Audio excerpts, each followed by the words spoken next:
1983 рік став апогеєм Холодної війни, моментом, коли світ небезпечно наблизився до ядерної прірви, можливо, навіть ближче, ніж за часи Карибської кризи. В цьому відео поговоримо про рік напруги, ескалації, ненависті та повної ядерної бойової готовності. Це 1983 рік. Поїхали. Стоп. Ще у відео ми розіграємо книгу Дмитра Кулеби з його підписом. Дивіться уважно, щоб пізніше не пропустити оголошення умов розіграшу. Billie Jean is not my lover. She's just a girl who claims that I'm the one. Цей трек Майкла Джексона лунає в повітрі всього західного світу. За ним хіт Let's Dance Девіда Боуї. Ну і звісно, Сінді Лопер з її хитом Girls Just Want to Have Fun. В кіно крутяться зоряні війни повернення джедая, легендарне обличчя зі шрамом. А не менш легендарна Меріл Стріп отримує свій перший Оскар за найкращу жіночу роль. Західне суспільство від Західного Берліну до Каліфорнії насолоджується плодами капіталізму та свободи. Я впевнений, що якщо ви думаєте, що щось з переліченого мною ви не чули або не бачили, загугліть, ви точно в темі. Проте, попри такий попкультурний бум в рік водяної свині, світ несеться до ядерної війни шаленими темпами. 1970-ті роки, які транслювали надію, що Сполучені Штати та СРСР ідуть до деескалації, закінчились новим витком ескалації, коли СРСР вторгся до Афганістану у 1979 році. Також протягом 70-х років Радянський Союз розробив новий клас балістичних ракет середньої дальності, здатних нести ядерну зброю. А до кінця 79-го року він розгорнув 130 таких ракет у західній частині Радянського Союзу та у союзних держав Варшавського договору. Ці ракети були надсучасними на той час мобільними ракетами з 3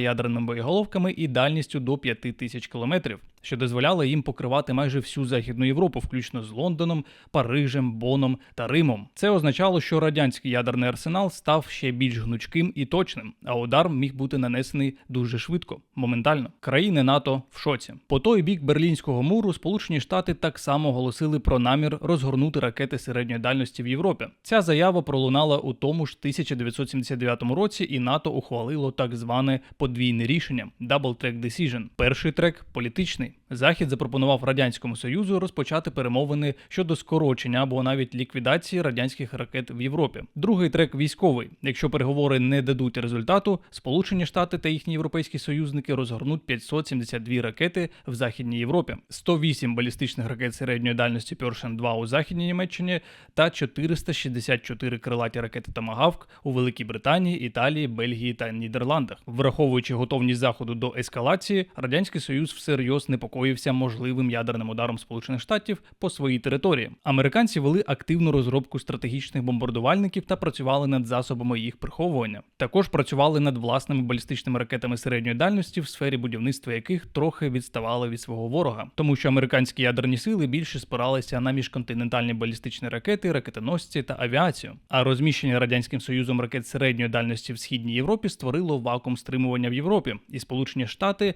не могли не відповісти. Також у 1979 році сторони добряче почали бряцати зброєю. НАТО проводило масштабні тренування в Західній Європі, а країни Варшавського договору демонстрували силу в Східній. На початку 80-х років СРСР розпочав так звану операцію «Райан» – ракетно-ядерне нападіння. Її мета – виявлення ознак підготовки ядерного нападу з боку Сполучених Штатів та НАТО. І на тлі загострення напруги Москва справді побоювалася, що Захід може готуватися до несподіваного та руйнівного першого ядерного удару. Тому кабінети радянського керівництва навіть заповнив так званий страх перед ядерним Пёрл-Харбору. Ця операція «Райан», вона дійсно відрізнялася безпрецедентною масштабністю. Радянські резиденти в країнах НАТО отримували інструкції уважно відстежувати десятки специфічних індикаторів можливого нападу. Від збільшення кількості нічних вогнів у вікнах західних урядових будівель до зменшення донорської крові в лікарні, що могло свідчити про підготовку до Великої війни. При цьому СРСР не вважав за необхідне вивести свої ракети зі Східної Європи, що однозначно б зняло напругу. Навіть коли новообраний президент Сполучених Штатів Рональд Рейган повторно запропонував СРСР взаємно відкатитись до нульового варіанту, згідно з яким Сполучені Штати мали б відмовитись від розгортання власних ракет в Західній Європі, а СРСР мав би вивести свої. Проте останні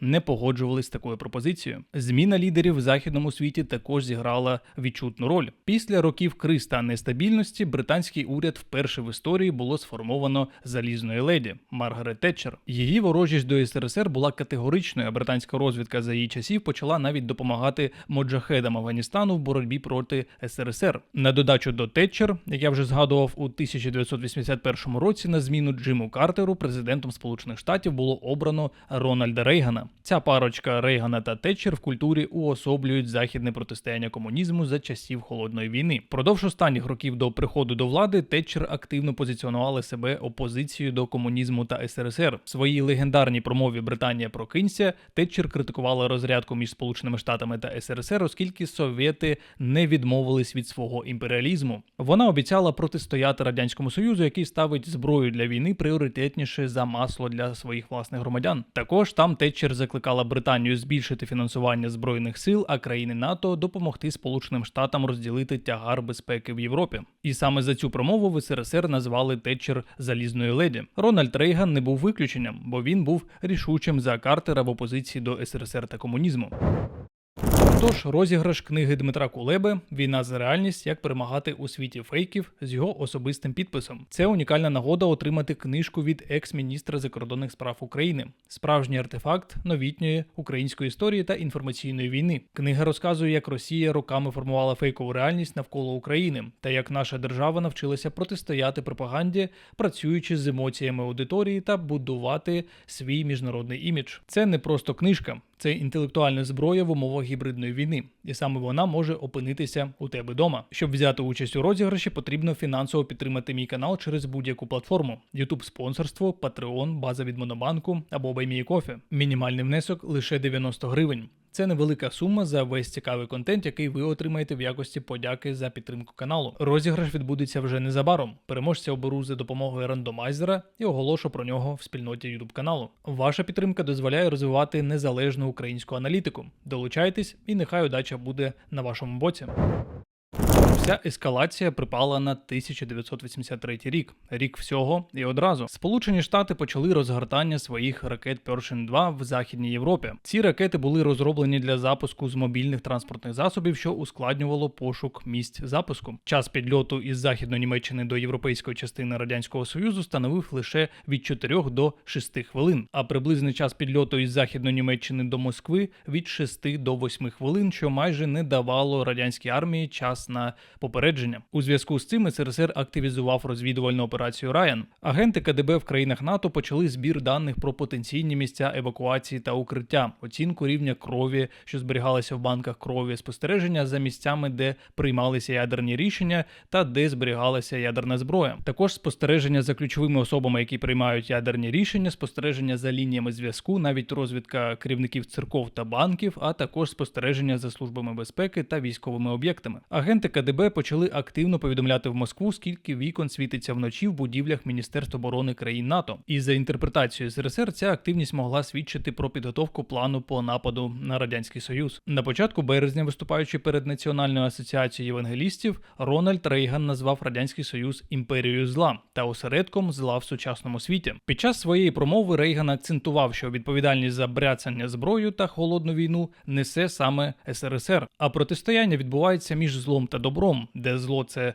комуністична Москва, а добро – це вільний західний світ. В цій промові Рейган запропонував помолитися за спасіння всіх тих, хто живе в цій тоталітарній темряві, щоб вони відкрили для себе радість пізнання Бога. Така промова стала однією із найбільш різких ідеологічних заяв в історії Холодної війни. Рейган чітко представив СРСР не просто як геополітичного суперника, а як моральне зло, яке протистоїть свободі, демократії та християнським цінностям. Він закликав американців не піддаватися ілюзіям про мир будь-якою ціною і прямо сказав, що боротьба з комунізмом – це не політична гра, а моральний обов'язок. Така риторика шокувала Кремль, який вже звик до більш обережної мови дипломатії навіть у напружені періоди, враховуючи минулорічні потуги до розрядки та нормалізації. Андропов, який в ті часи був лідером СРСР, побачив у словах Рейгана підтвердження того, що Сполучені Штати готуються до конфлікту або навіть ядерного удару. Слід сказати трохи про Юрія Андропова, який став генеральним секретарем ЦК КПРС у листопаді 1982 року після смерті Леоніда Брежнєва. До цього він протягом 15 років очолював КДБ,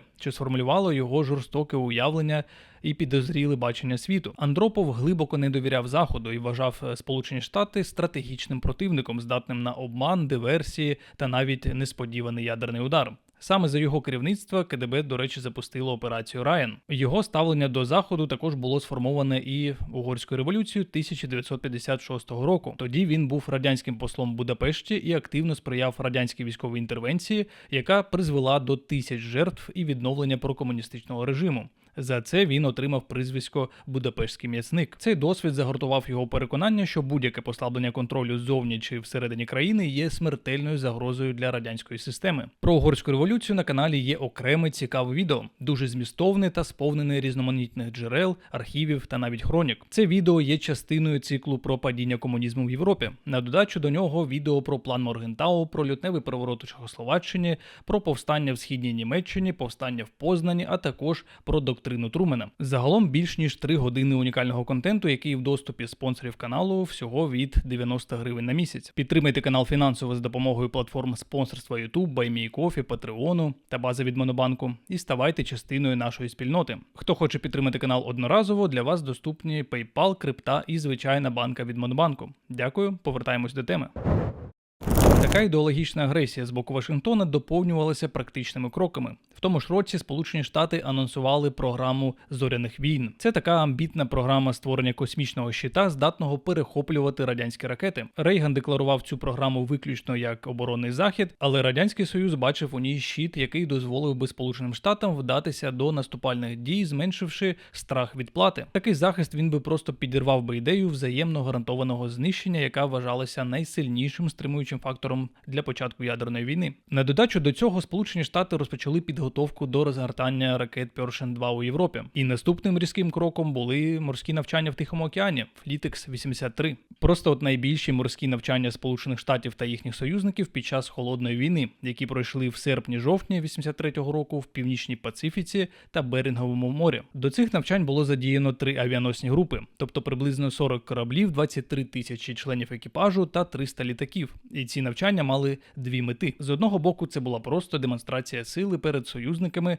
на тлі загострення відносин із СРСР. Інша мета – навмисна перевірка готовності та реакції радянських систем ППО. Американські авіаносці та літаки спеціально наближалися на максимально можливу відстань до радянського узбережжя в районі Камчатки та Курильських островів. Таким чином вони просто імітували польоти у повітряний простір СРСР, швидко змінюючи курс, зникаючи з радарів, щоб змусити радянські системи ППО та ВПС відреагувати. Аналітики Сполучених Штатів детально фіксували час реакції радянських систем, підіймання винищувачів у повітря, тип радарів та навіть передислокацію зенітних установок. Це була психологічна операція високого рівня. В радянському командуванні почали всерйоз побоюватися, що такі провокації можуть бути прикриттям реального удару. І в один день терпець радянської військової машини увірвався 1 вересня 1983 року. Лайнер Boeing 747, що виконував рейс із Нью-Йорка до Сеула, ненавмисно відхилився від курсу на понад 500 кілометрів та порушив повітряний простір СРСР у стратегічно чутливому регіоні, поблизу Камчатки та Сахаліну. Там розташовувалися важливі військові об'єкти, зокрема база підводного флоту. І в напрузі військових навчань Сполучених Штатів та ескалації радянські сили протиповітряної оборони,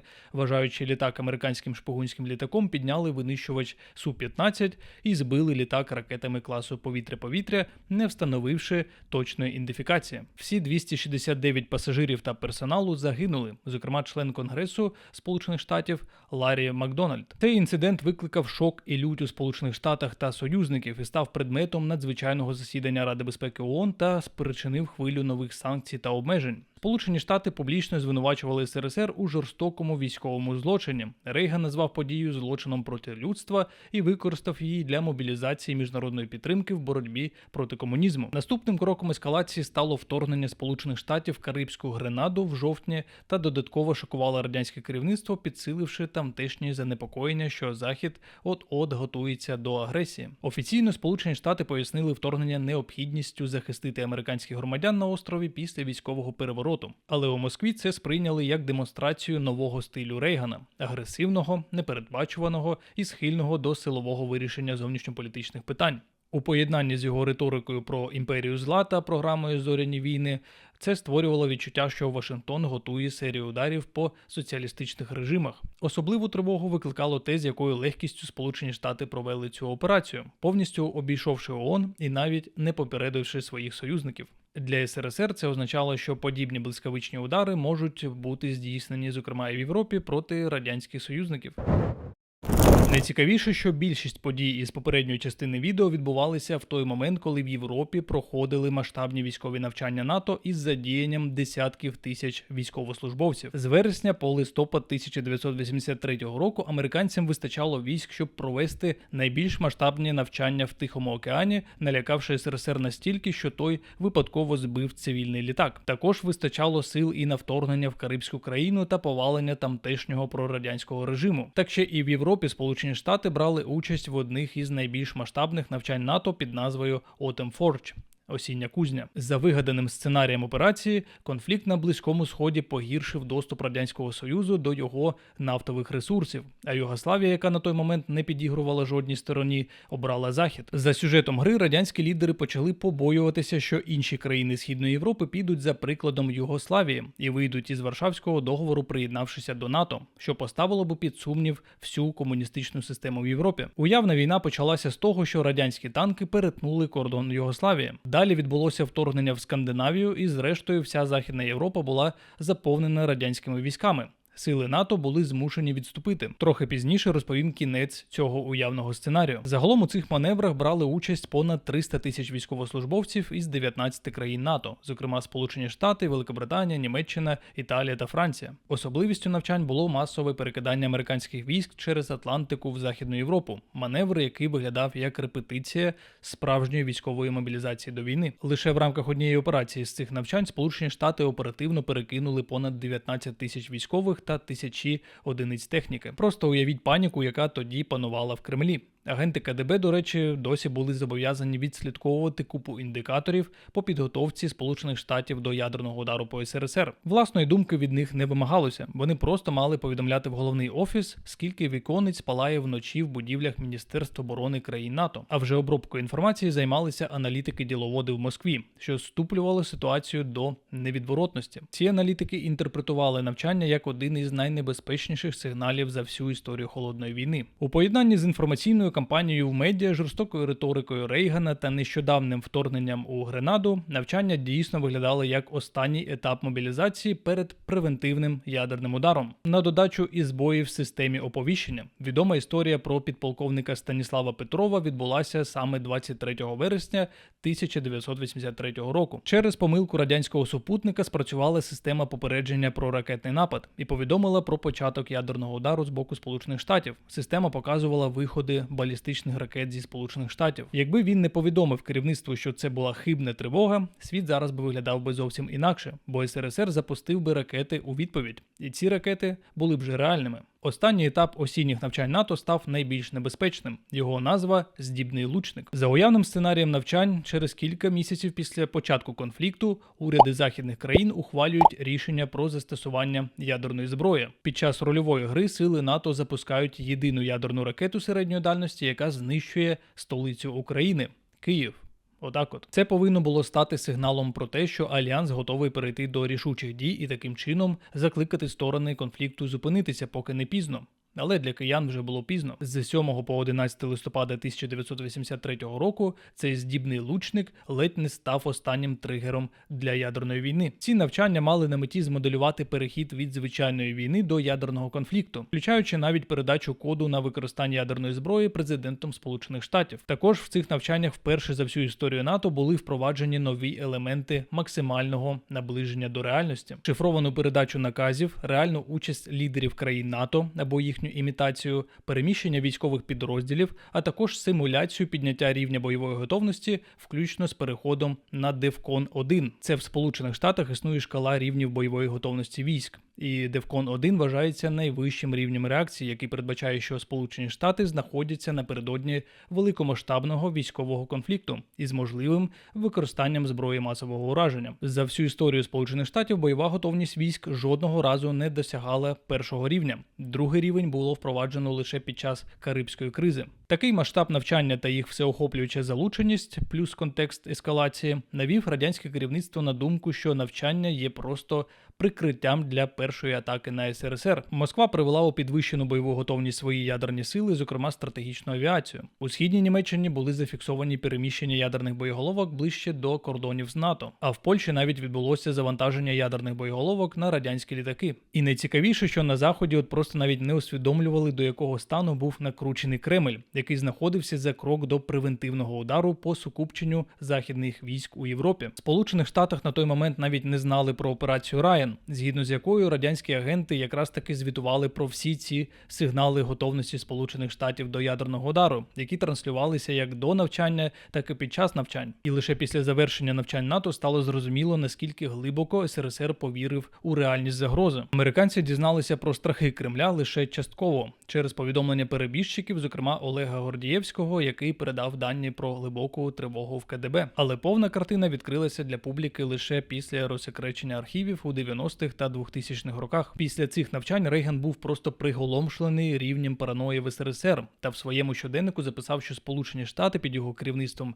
ніколи не планували завдати ядерного удару першими. Також, коли до уряду консерваторів у Великій Британії дійшли розвіддані про реакцію росіян на ці навчання, прем'єр-міністр Маргарет Тетчер наказала своїм чиновникам лобіювати американців, щоб переконатися, що така помилка ніколи більше не повториться. Ейбл Арчер 83 залишився в історії як одна з найсерйозніших майже катастроф холодної війни. Момент, коли симуляція могла перейти в реальність. Ці навчання наочно показали, наскільки небезпечною може бути надмірна секретність, відсутність каналів комунікації та дія в атмосфері взаємного страху. І загалом вплинули на подальшу політику Сполучених Штатів та Заходу щодо Радянського Союзу. Тому що у наступні роки починає формуватися новий тон у відносинах. Попри те, що офіційна риторика Сполучених Штатів залишалася жорстокою, адміністрація Рейгана стала більш орієнтованою на контроль ризиків ескалації. Наприклад, у 1984 році, за свідченнями радника Рейгана Джорджа Шульца, зросло усвідомлення необхідності налагодження прямих каналів діалогу, а також ініціювання перемовин щодо озброєнь. І після смерті Андропова і короткого правління Черненка у березні 85-го року до влади приходить Михайло Горбачов, молодший за своїх попередників з меншою ідеологічною зашореністю,